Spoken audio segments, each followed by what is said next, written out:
over the rainbow, where dreams are better than life. There's nobody to save. I sit alone with my head through the sky. Yes, I'm wondering, never asking why. I just see inside, see inside. Hello, and welcome to the mechanics of the Maya and the waves of chaos. And boy, are they ever waves of chaos. And I'm somebody who's really perfectly set up, in a sense, to take you on a journey, in a way, through the nature of the emotional wave system. And we're going to be talking about the solar plex center, and we're going to be talking about the waves of the solar plex. By the way, the waves of the solar plex center are all rooted in the sixth gate. Each of the various waves that we're going to look at, the way in which the emotional system rises and falls, that all of this is something that is originated in the sixth gate. It's also something to understand about the solar plex center. The solar plex center is a so-called center of awareness, but only so-called in the sense that it is evolving, and the neural development that is there in the solar plex center is something that is quite extraordinary. And in terms of rave cosmology, by 2027, we're going to have the emergence of a transformed solar plex that, in the sense, for those that are going to be born with it, because it is a mutation, is a solar plex center that is less dominated by wave and wave motion that we have through the sixth gate and the primitive motor function, if you will, of the solar plex. But we're going to get its higher function, that is, its potential for awareness. However, that is not the subject today. The subject today is what we've had to deal with over the millennia, literally, dealing with the nature of the solar plex system and dealing with the fact that the solar plex system is by far a motor that has the most distorting influence on the planet. You know, when you're looking at the body graph, you're looking at four different motors. That is, four different ways in which this particular vehicle, us, the way in which these vehicles can be energized. It is something to understand about the emotional system, that it is a very, very powerful motor. The second thing to understand about the emotional system is that 51% of humanity, approximately 3.5 billion plus human beings, have a defined, defined emotional system. Now, literally what that means is that the world operates in an emotional wave.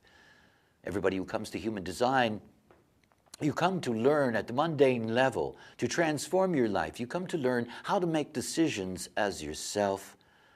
And when you're making decisions as yourself, this is rooted in your strategy and authority. The solar plex center, when it is defined, is automatically the authority in the life. Automatically. 51% of humanity, 3.5 billion plus human beings have emotional authority. Whether they're aware of that or not, they have emotional authority. Now, of course, emotional authority is not something that is simple. We're dealing with a motor. We're dealing with a powerful force. And what we know about the emotional system so deeply is that the emotional system represents something fundamental to grasp. The 51% of you that have it know truth in the now. It's so important to grasp. Know truth in the now. And this leads into our story today, because our story today is why there is no truth in the now, and the answer is the wave. The emotional system, the motor itself, does not run like the generator motor. You know, the generator motor on its constant frequency vibration. It doesn't run that way. It's not a root center with this deep, deep, deep pressure system that pushes everything consistently. No. Not like that.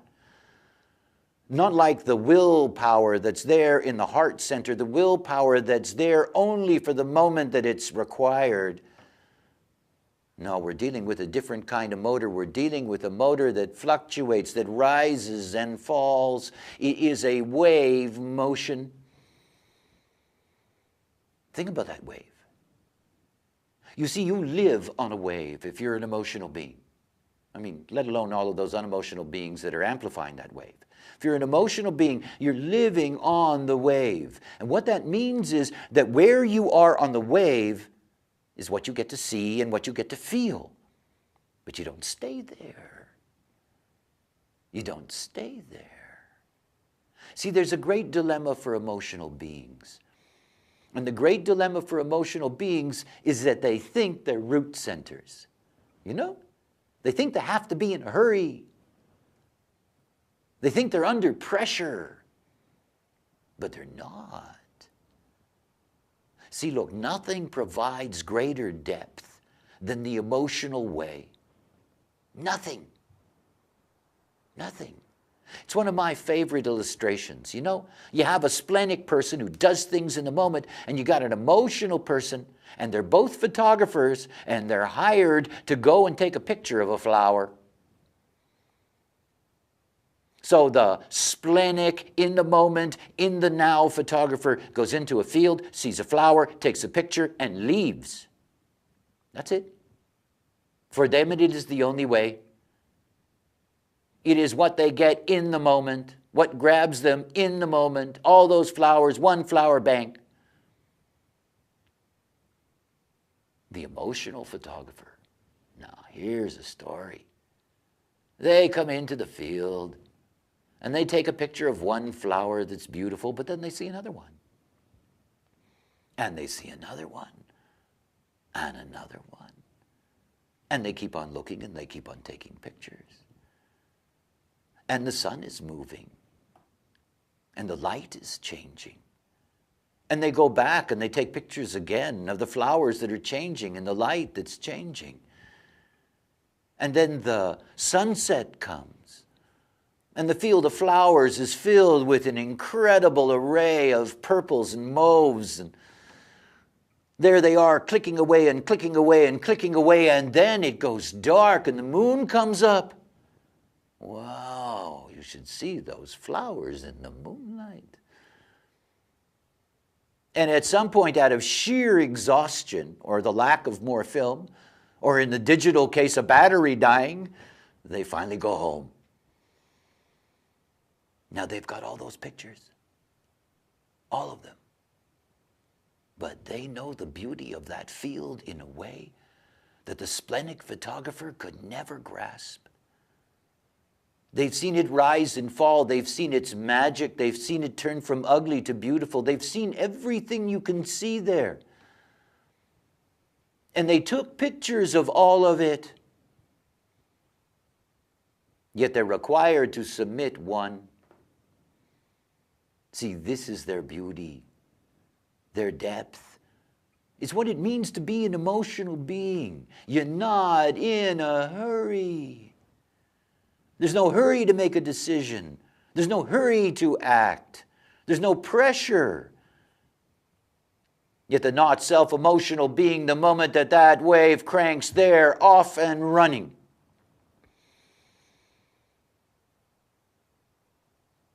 St. Augustine, though I'm not a particular fan of his, had a great line. He said, you know, the only reward for patience is patience.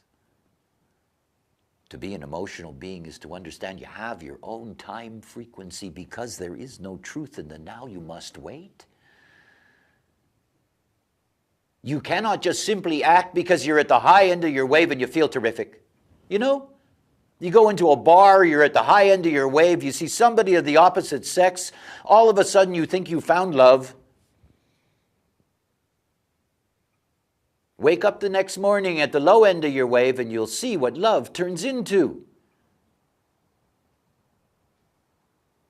There are a lot of flowers in the field. If you're an emotional being, you cannot just snap one. You cannot just make that decision because that's not what you're about. You're not about now. You're about processing things, moving them through this wave, seeing from different places. Because at some point, and it's not like you can time it, At some point, you will get to a place that we call clarity. Now, clarity is not truth, you know? If you're an emotional being and you're looking for truth, gonna be quite a story, you know? Clarity? Yeah. Clarity is when you're, 90% sure, 95% clear at your emotional level about something. It takes time. Time. Now, the other thing is that these waves, they're not the same. Not only are they not the same, we have 3 different wave motions that operate out of the solar plex system. And yet those 3 different wave motions, it doesn't mean that you only have one. You may have all 3. You may. Or combinations of any 2. So be careful about interpreting what I'm offering you here in my description of these individual waves to understand that there can be combinations of them in relationship to different kinds of experiences that you're processing as an emotional being. Let's begin with the tribe. And the moment that we begin with the tribe, we begin with a pressure in the 19th gate of need. That pressure that's going to move into the solar plex, 49th gate, ultimately to the 37th gate and to the 40, the tribal stream that is moving through the solar plex center. Now, everything about this stream is about its basic neediness. It is driven by its needs. Now, we know emotionally that this is also the place of the bride and the groom, the 1949, and the marriage contract, the 4037. In other words, this is also a wave upon which we bind to each other and stay bound. One of the rules of the genetic imperative is that if you have a couple bond, that there is enormous pressure for them to stay together for at least 7 years. It means that in the calculations of the program, I am anthropomorphizing here, in the calculations of the program, they have to be able to find a way to compensate for the emotional system so that it will not destroy the bond. And so there's a very, very unique emotional wave that is tribal. Very unique. The tribal wave is called a ratcheting wave. Ratcheting. Now that term, you've got a vehicle that is stuck in a ditch and you can't push it out. And so you call for a truck, and the truck comes and it pulls a cable from the back and it hooks that cable to your car, and the guy stands there and he ratchets in that cable. In other words, he goes ahead and pulls back, and he goes ahead and he pulls back, and he goes ahead and he pulls back, and slowly but surely you get to that point where you pull the vehicle out. This is ratcheting. It's a slow buildup of tension until there is finally that point where the tension is released. Now think about the emotional wave and the way it works. You're a partnership. Let's say that you are lovers. And your lover says something to you that goes in the moment. You don't really grasp what they said, but it goes in and slowly it begins to disturb you. Now you're an emotional being, and you're a tribal emotional being, and you're on a ratcheting wave. So what happens is that thing that goes in begins to sort of eat at you, I mean, if you're a tribal emotional person, you know exactly what I'm talking about. And it's not like you say anything to the person the next time. You don't. There's this, you start ratcheting this thing up and ratcheting it up and ratcheting it up. Now look, it could take months. And all of a sudden, you're with your partner one day, and your partner says something absolutely innocent, I mean, it could be a question about the weather. It could be anything. And suddenly, you explode, totally explode. That's ratcheting. That's quite a wave. It also means that in the positive sense of that that if you're going through your process correctly, it is going to take time for you to ratchet up to that point where you're really clear. You can't just be clear in the moment. It takes time, and you'll go back and forth until you finally get there. It's why it's so dangerous to jump on an emotion at any given moment. You have to be clear. In the tribal sense, this is just about waiting. It's what it is. For the emotional being, it's always the same. You wait for that moment that it ratchets up to that point where there is either clarity or explosion. Now, I want you to understand something. It is not about emotional beings not being emotional. This is not about controlling your emotions. It isn't. It has nothing to do with that. It's about understanding that if you're going to release your emotional energy, it better be correct, because otherwise it creates chaos. Think about the partner who gets screamed at for saying something innocent, doesn't understand what's going on, doesn't understand why you are in such a rage, and then all of a sudden, out of nowhere comes this thing that happened 2 months ago, and they start screaming at you about that thing that you said 2 months ago. You don't even remember. Oh, it could be real madness. See, it's why it's so beautiful to be aware of your strategy and authority. And if you're an emotional being, to understand, take your time. The easiest part of that formula is sleep on it, for most emotional beings who enter this process. It takes years and years for an emotional being who enters into what is correct for them to slowly begin to tame the edges of their emotional system so there is time for them to be clear. Remember, that clarity is really deep. Remember the photographer in the field. The clarity that finally comes, the release of the emotional energy that comes when the point is correct. This is truly profound. And whether it's uncomfortable for somebody else or not is not the point. This is the correct release of emotional energy. You're an emotional being, you got to let it out. But correctly. Not on a dime. Not on any time that your emotional system flicks.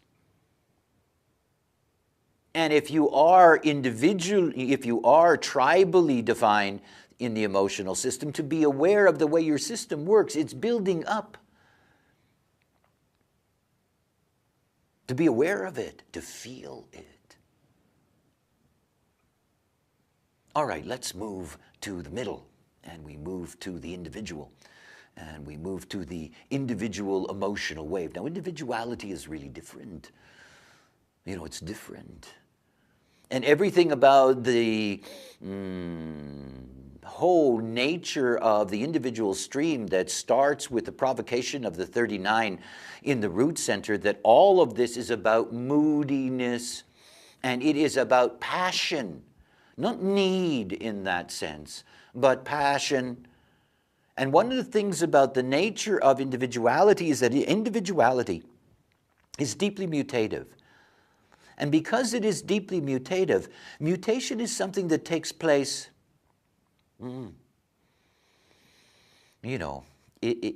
it takes place in the pulse. It's a thing to grasp about what it is to be an individual. The individual operates in a pulse. You're there and you're not. You're there and you're not. Well, in that place between the pulses is where the mutation comes. The space between the fingers, the space between the notes. This is where the magic is. So for individuality, nothing happens until mutation happens. And when you meet somebody who is an individual emotional being, even though through their individuality they have the potential for melancholy, that what you get to see about them is that they appear to be emotionally consistent. They plane, plane. This is what the individual emotional wave looks like. It's a plane. And it can be a plane that is slightly below the middle point, so it's slightly on the melancholic side, or it can be a plane that's slightly on the upside, but it is a plane and it looks like it's really stable. They don't even necessarily feel like emotional beings until they spike. This is mutation. So they go along and they plane and then they go whoosh, like that. In most cases, they go whoosh, like that. They drop deep, deep down. They can drop deep into depression, into deep melancholy. But you see, when an emotional individual being is healthy, they're just on a plane. It's the way they are. And it is only mutation that allows you to even see the fluctuation in the wave itself. The dilemma always for emotional individual beings is that they have to deal with the deep, deep moodiness of their nature. It is very easy for individual emotional beings to be very melancholic in their life, to feel very, very sad about the nature of life and get stuck on that plane. And again, this is very much a not-self problem. It has nothing to do with what the possibilities are for somebody who is operating correctly. Any human being who's operating correctly, all the mechanisms within you become so much more refined in the way in which they operate. But you see, the waves are different. This is not a ratcheting wave. This is not a power wave that is building up and building up and building up to explode. It's something totally different. It is this plane, which means that as you move along in that plane, there's nothing to do until the spike is there. The spike is a decision, as an example. Do you want me or not? Because the emotional individuality is always concerned with love and romance and all those things. Do you want me or not? The individual emotional wave is on a plane, and the plane is saying, I don't know, I don't know, I don't know, I don't know, I don't know, I don't know, I don't know, no. Or, I don't know, I don't know, I don't know, I don't know, yes. Waiting for the spike. And you can't push it. Nothing more frustrating than having an individual emotional lover, And you say, do you want to? I don't know, I don't know, I don't know, I don't know, I don't know. What do you mean you don't know? I don't know, I don't know, I don't know. That's why it can be so very provocative, and they really don't know. They don't know till they spike. So it's one of the things to understand if you're an emotional individual is that you have to wait for that. Don't push it. Don't push it. See, the collective always thinks that you can decide right away. But individuality can't. It can't. You don't know until you know. No matter where individuality is in the design, you cannot know until you know. You cannot pretend that you know. You can only know when you know. It's very different than I think or I believe, And finally, we come to the collective, and of course the collective is very juicy because we are dealing with the theme of desire, and we're dealing with the human experiential way, the 41 to the 30, the 36 to the 35. This is where life, in that sense, the collective life program is laid out. And this, by far, is the most archetypal of all the emotional waves. It's called the crash. The crash. And when you think about it, that 51% of humanity is emotional, and that this is the human experiential way, that more than anything else, this tells you a story of humanity. Crash. Now, the crash wave is very simple. Based on the pressure of desire, it rises and rises and rises and rises and rises and rises and rises and crashes. Like the rise and fall of, the Roman Empire, the British Empire, the Russian Empire, soon to be American Empire. The rise and fall of things, We live on the rise and fall. We live on the desire that says, oh, I want it, I want it, I want it, and then you get it and you fall. Because it's never what you think it's going to be. Never. It's the whole thing of the human experiential wave. And this wave, rising and rising and rising and rising and rising. Again, you have to see this from two sides. Each and every one of these waves. You have the deeply negative side that is the life of the not-self. And you have its true potential, which is to be able to use the wave as an indicator so that you can be clear in the way in which you move in this life, because it is your authority. That rise of the emotional system is also a way in that desire to look at things, to enter into them, to see them for what they are, and then to make a decision about them.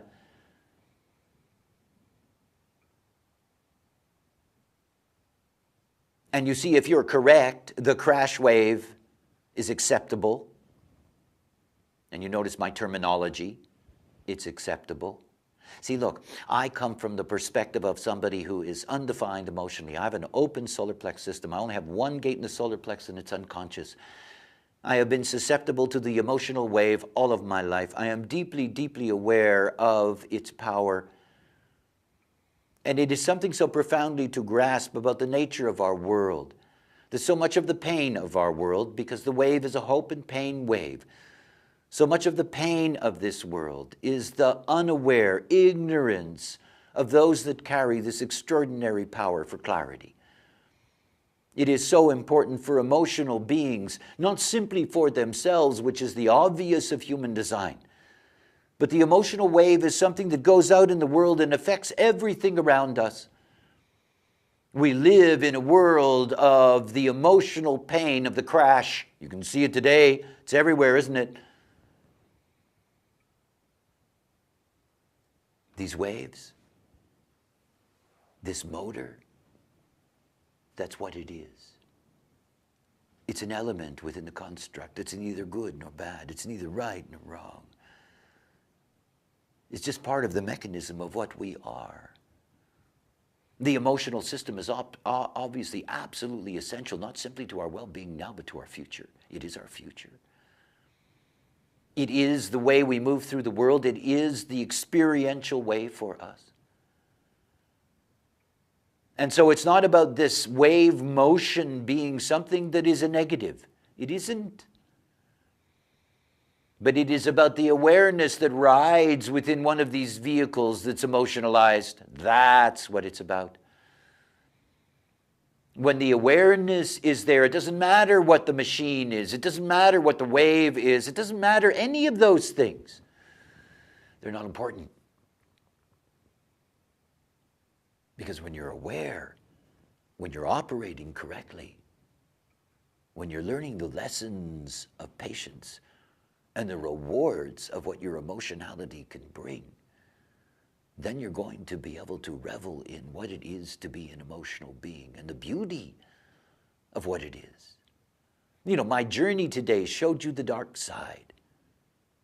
But after all, everything about pleasure in life, from food to sex, everything about what makes life, well, a potential delight, we find in the emotional system, so often covered over by its darkness. It's time for us to be able to operate correctly so that we can all have an opportunity to embrace the beauty of what the emotional system provides and the clarity that it brings to what our experience is on this plane. Well, I hope you enjoyed that. And until next time, bye for now. I can do nothing but wait. I sit alone with my head through the sky. Yes, I'm wondering and never asking why. I just see inside, see inside.